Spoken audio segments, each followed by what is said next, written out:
Loy Machedo speaking to you from loymachedo.com. Who's Loy Machedo? Think Personal Branding. Now, before I move ahead with this news update, I have to caution you, this one is going to be pretty graphic. Okay? And please feel free to comment down below and tell me, if this is Nehru sponsored, this is George Soros sponsored, this is the cabal, this is, fake news, or, maybe BBC. I'm going to read a BBC article. Maybe BBC is anti-Indian. So please comment down below, because maybe this lady who got raped, maybe it's fake news, yeah, maybe fake news. So let's see. Because anyway, by the way, India is celebrating 75 years of great achievement. Let's read what is happening. So Bilkis Bano, the pain of seeing my rapist go free. It shows man, woman, and a small baby. Okay, there. So Bilkis Bano, who is she? She was gang raped, and she saw 14 members of her family, 14 people, were murdered by a Hindu mob in 2002 during an anti-Muslim riot in the western state of Gujarat. Okay. So they killed 14 people. Then they all got together and they raped this lady. So I don't know. Is this fake news? Is this sponsored by Pakistan? Oh, she's Muslim. Yeah, she's Muslim. She's a terrorist. So tell me. Oh, by the way, Congress sponsored this article. Congress. George Soros. So it seems that those 11 convicts, they were convicted, huh? They're not alleged, who were serving life sentences for rape and murder. They were given a hero's welcome. They were given sweets. People touched their feet. Wow. India, yes. That is India. Yeah. Now, I know what you'll say. Loy, what's your problem, man? The justice system. Fine.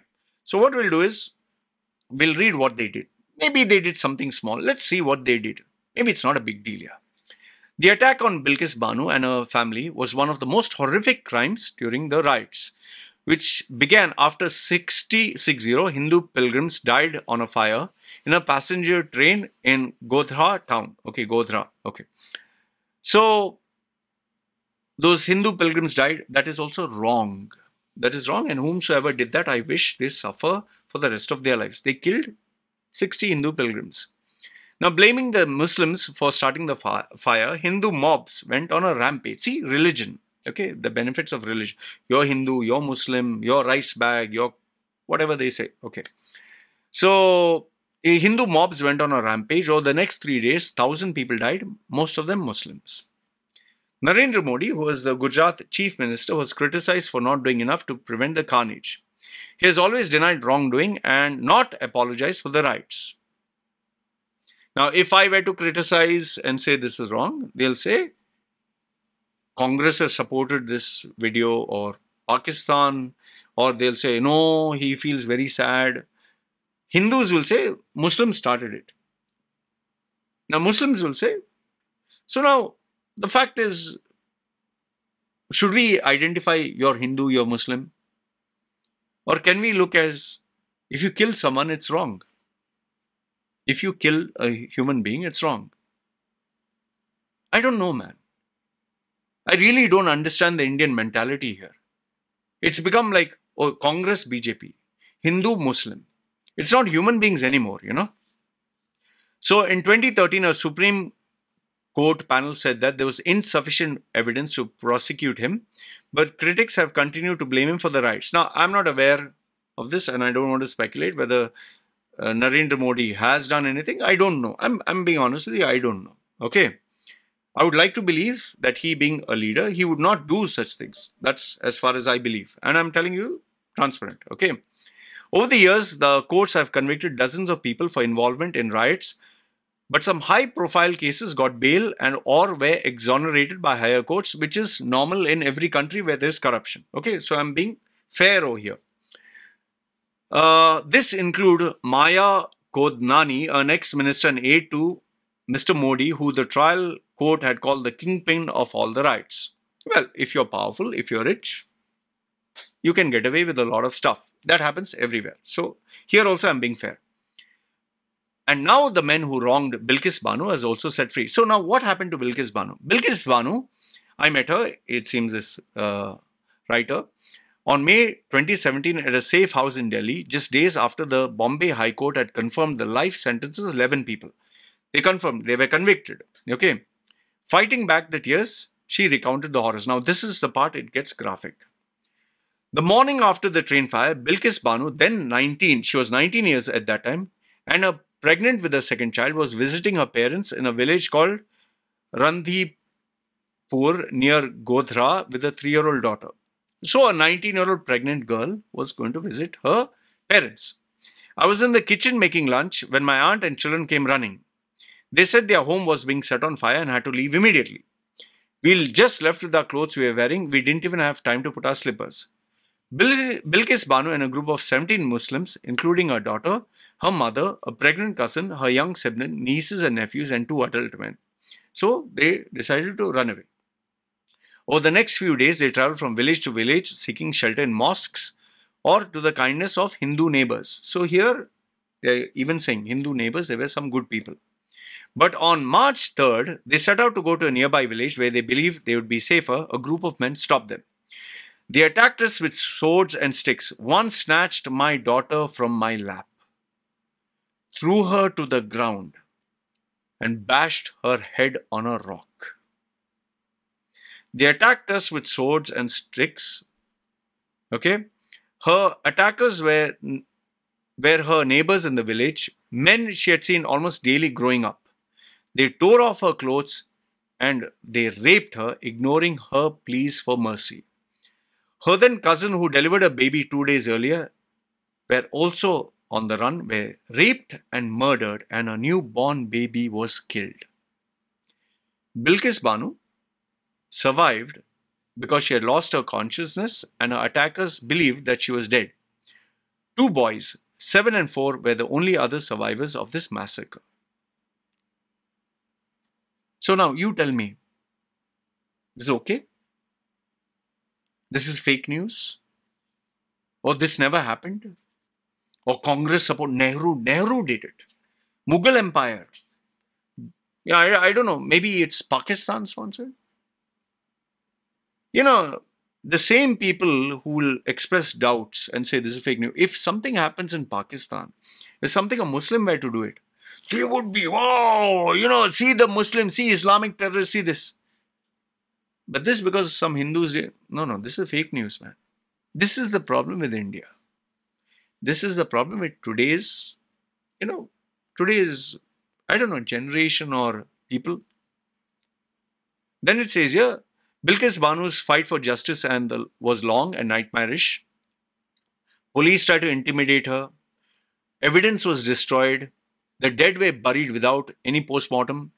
In fact, the doctors who examined her said she wasn't even raped. The first arrests were made in 2004 only after India's Supreme Court handed over the judge to federal investigators. The top court also agreed that the courts in Gujarat could not deliver justice and transferred her case to Mumbai. So this is also what, fake news? Her fight for justice was also disruptive for her family. They had to move nearly dozens of times. We still can't go home because we are afraid. Police and state administration has always helped our attackers. When we were in Gujarat, we covered our faces and never gave our address. During the trial, there were calls for death penalty for Bilkis Banu's attackers, including from herself. But after the High Court in Mumbai sentenced them to life, she was not interested in revenge. She just wanted to understand what was being done. I hope they'll realize the enormity of their cry. I hope they'll realize how they killed children and raped women. She also added that she wanted them to spend their entire lives in jail. On Tuesday, Mr. Rasool told the Indian Express newspaper that his wife was distressed. The battle we fought so hard has been wrapped in this one moment. We have not even had time to process the news, and now we know that the convicts have reached home. All I want to say, India today has become a country, sadly, where if you're powerful, if you're rich, you can get away with a lot of things. And I'm not interested in Pakistan and USA, I'm interested in India. And if you are Hindu,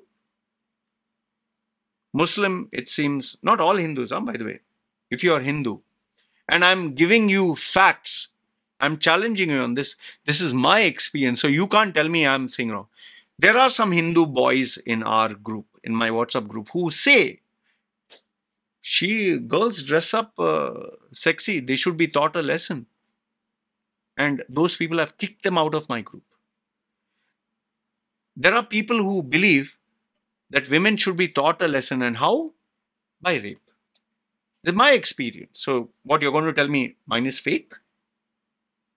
I have spoken to BJP supporters who literally, no matter what the evidence you give them, they will say, it's Congress, Muslim, Islamist, George Soros, fake news.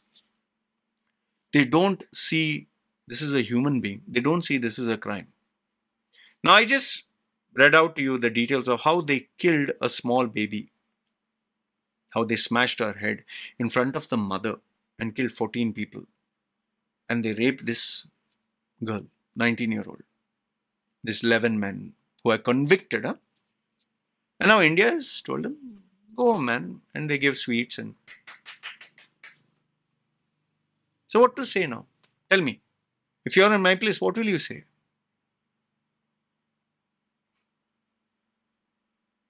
I don't know. I don't know whether to say I'm ashamed. I don't know whether to say I'm just speechless. And that is exactly why I don't want my daughter to be in India. I'm not saying all Indians are rapists or all Indians are bad. But that fear always remains, no?